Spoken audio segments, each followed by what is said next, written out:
जो हमारे छोटे जीएसटी के करदाता हैं उनको काफ़ी सहूलियत भी दी गई है। अरे देखिए, मंत्रिमंडल का विस्तार तो माननीय मुख्यमंत्री जी को करना है और इस दिशा में वो काम कर रहे हैं। मुझे लगता है कि अब वो अंतिम चरण में ही है। नमस्कार, मेरा नाम केशव कुमार झा और आप लाइव सीरीज देख रहे हैं। आज देश के आम बजट केंद्रीय वित्त मंत्री निर्मला सीतारमण ने पेश कर दिए। इसी पर बातचीत करने के लिए हमारे साथ बिहार के डिप्टी सीएम और वित्त मंत्री बिहार के तारकिशोर प्रसाद जी हैं। सर, आम बजट पेश हो गया देश का, आपने भी सुना से आम बजट पेश हुआ है और आपने देखा कि इस बार के बजट में जो हमारे करदाता हैं उन पर किसी प्रकार का कोई वित्तीय दबाव नहीं है, बल्कि जो हमारे छोटे जीएसटी के करदाता हैं उनको काफ़ी सहूलियत भी दी गई है। आपने देखा कि कोविड-19 के कारण जो स्वास्थ्य के क्षेत्र में जो कठिनाइयाँ आई और उसके कारण जान माल की भी क्षति हुई, लेकिन हमारी केंद्र की सरकार ने और बिहार की सरकार ने काफ़ी आगे बढ़कर आम लोगों के जीवन और उसके यापन की व्यवस्था की। तो उन चीज़ों को ध्यान में रखते हुए स्वास्थ्य के क्षेत्र में कई घोषणाएं आज हुई है, जिसमें ग्रामीण क्षेत्रों में स्वास्थ्य केंद्र, फिर कोविड का जो टीका है आम लोगों तक निःशुल्क पहुंचाना, मोबाइल हॉस्पिटल और कई ऐसी चीज़ें हैं जिसकी घोषणा की, जिसकी विस्तार से चर्चा हम बाद में करेंगे। अभी तो मैंने एक चीज़ कहा है कि ये बजट आपदा में अवसर का है।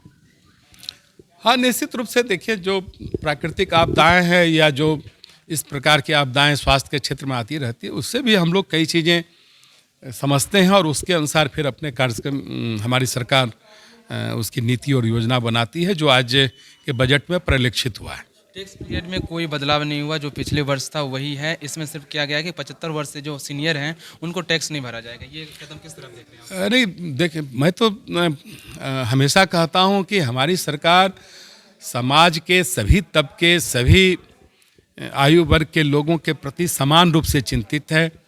और आपने अभी देखा कि लेह लद्दाख में भी केंद्रीय विश्वविद्यालय की कैसी स्थापना हो, इसको आज के बजट में इसकी घोषणा की गई।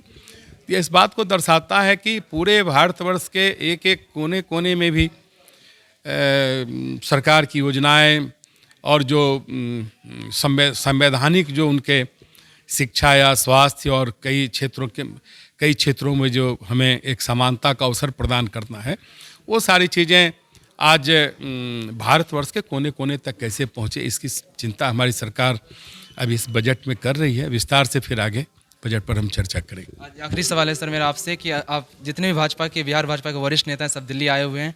कहा जा रहा है कि मंत्रिमंडल विस्तार को लेकर आज बैठक होगी।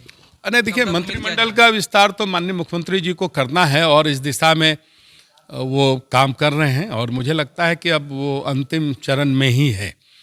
लेकिन हम सब जो मंत्रिपरिषद के साथी और हमारे वरीय नेता आज दिल्ली में उपस्थित हैं, तो बिहार में जो हमारी माननीय मुख्यमंत्री नीतीश कुमार जी के नेतृत्व में जो सरकार चल रही है, उसके लिए और कैसे बेहतर कदम उठाए जा सकें, उसी आलोक में कई प्रकार के परामर्श हम सब आपस में करते रहते हैं। और भी दलीय जो सांगठनिक संरचना है उस पर भी हमारे राष्ट्रीय नेतृत्व बातचीत करते रहते हैं। उसी संदर्भ में हम सब आज नई दिल्ली में हैं। मंत्रिमंडल में किन लोगों को शामिल किया जाए, नामों पर मोहर लग जाएगी? अच्छा, चलिए, तो ये थे हमारे साथ बिहार के डिप्टी सीएम तारकिशोर प्रसाद जी। दिल्ली से केशव झा की रिपोर्ट, लाइव सीरीज मीडिया के लिए। जो हमारे छोटे जीएसटी के करदाता हैं उनको काफ़ी सहूलियत भी दी गई है। अरे देखिए, मंत्रिमंडल का विस्तार तो माननीय मुख्यमंत्री जी को करना है और इस दिशा में वो काम कर रहे हैं। मुझे लगता है कि अब वो अंतिम चरण में ही है।